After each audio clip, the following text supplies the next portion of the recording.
Hello YouTube, it's me, Ayrton Z here, back with a screencast of the 10 keyboard shortcuts you're not using, but should be. This particular shortcut is called App Switcher, very similar to that you find on an iPhone.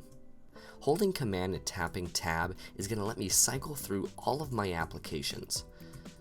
The next keyboard shortcut is something that everyone needs to know, and that's Command S. Command S lets you save, whether it's working in iMovie or Final Cut Pro, or working in a Pages document like I am here.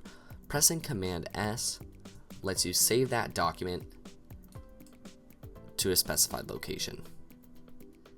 Let's face it, the little tiny red dot up here is pretty small if you want to close a window. The easiest way to close any window is going to be holding Command W. That will close whatever window you're in. For instance, if I'm in Safari and I hold Command W, that will close that window. Keep in mind that application is still running.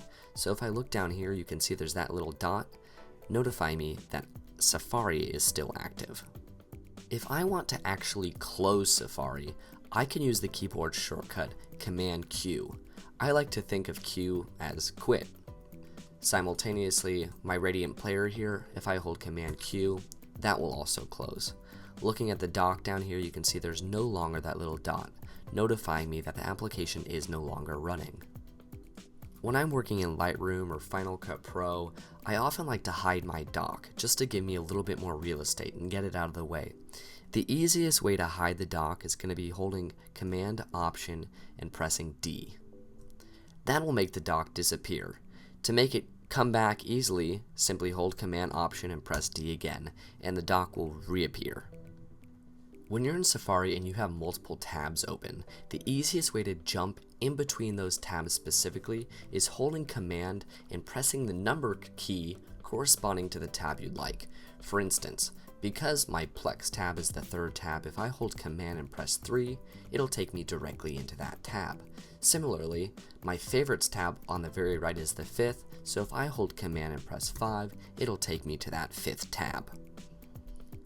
I can also cycle through all my tabs. By holding Command, Shift, and pressing the bracket keys, I can cycle left and right depending on which bracket key I press.